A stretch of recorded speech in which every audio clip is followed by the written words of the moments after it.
Hello, आपका स्वागत है आपके अपने चैनल ATNS क्लासेस में। आज हम लोग पढ़ेंगे फुल वेव रेक्टिफायर। इसके लिए हमारा हाफ वेव रेक्टिफायर वाला वीडियो जरूर देख लें, तो आपको यह और ज्यादा अच्छे से समझ में आ जाएगा। हाफ रेक्टिफिकेशन का मतलब होता है कि बाई डायरेक्शनल करंट को यूनी डायरेक्शनल करंट में चेंज करना है, यानी कि AC करंट को, ये क्या हो गया हमारा AC इनपुट, यानी कि AC करंट को डायरेक्ट करंट में चेंज करना। तो AC की डायरेक्शन जो होती है वो लगातार क्या होती है, यूं यूं यूं करके चेंज होती जाती है। ठीक है, पहले पॉजिटिव, फिर निगेटिव, फिर पॉजिटिव, फिर निगेटिव। इसके लिए हम पूरा पहले हम लोग यूज करते थे हाफ वेव रेक्टिफायर, जिसमें हमें क्या होता है, हाफ रेक्टिफिकेशन में करंट मिलता, तो हाफ हमारा करंट नहीं मिल पाता था। इसके लिए हम लोग क्या करेंगे, full wave rectifier. Full wave rectifier में हम दो जंक्शन डायोड का यूज करते हैं। ठीक है, जिसके लिए हम पहले एक ट्रांसफार्मर लेते हैं। ये हमारा ट्रांसफार्मर कौन सा होगा, स्टेप डाउन।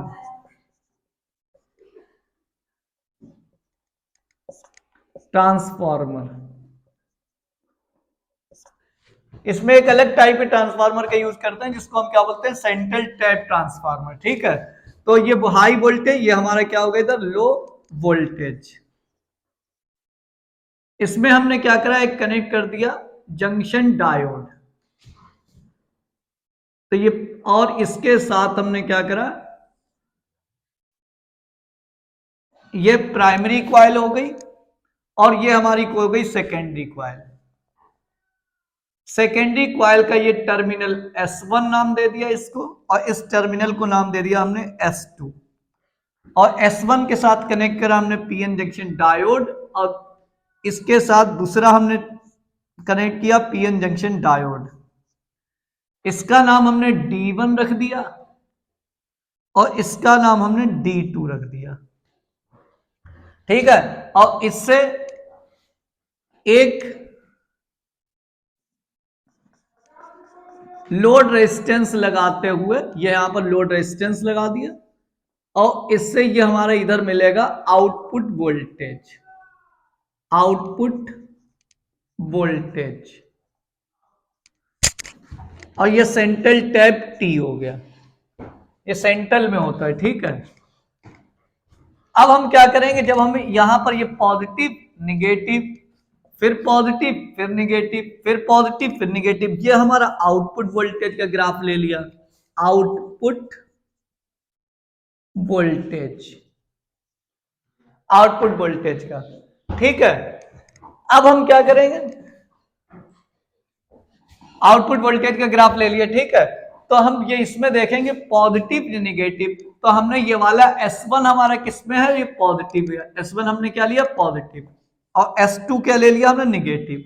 अब देखो P हमारा पॉजिटिव से कनेक्ट है, और ये वाला P हमारा किससे, निगेटिव से कनेक्ट है। तो यानी ये वाला डायोड क्या होगा, आप समझ सकते क्या होगा, फॉरवर्ड बायस्ड होगा, और ये वाला डायोड क्या होगा, निगेटिव से कनेक्ट यानी रिवर्स बायस्ड होगा। तो इसमें करंट फ्लो होगा और इसमें करंट फ्लो नहीं होगा।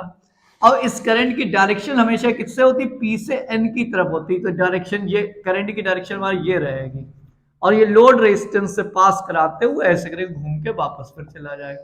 तो ये हमारे इस पहले सर्किट में कब करंट फ्लो होगा, और दूसरे वाले में फ्लो नहीं होगा। अब इसमें निगेटिव वाले इसमें आएंगे, तो हमारा S1 क्या हो गया, निगेटिव हो गया, और S2 क्या हो जाएगा, निगेटिव, पॉजिटिव हो जाएगा। तो हमारा फर्स्ट PN जंक्शन डायोड क्या होगा, रिवर्स बायस्ड हो जाएगा, और सेकेंड वाला हमारा क्या होगा, फॉरवर्ड बायस्ड हो जाएगा। तो इससे भी एक करंट फ्लो, करंट की डायरेक्शन किधर रहती है, P से N की तरफ रहती है। तो कुल मिला के जब D1 सर्किट में था तो D2 सर्किट के बाहर था, यानी D1 जब फॉरवर्ड बायस था तो D1 क्या, D2 क्या, रिवर्स बायस था।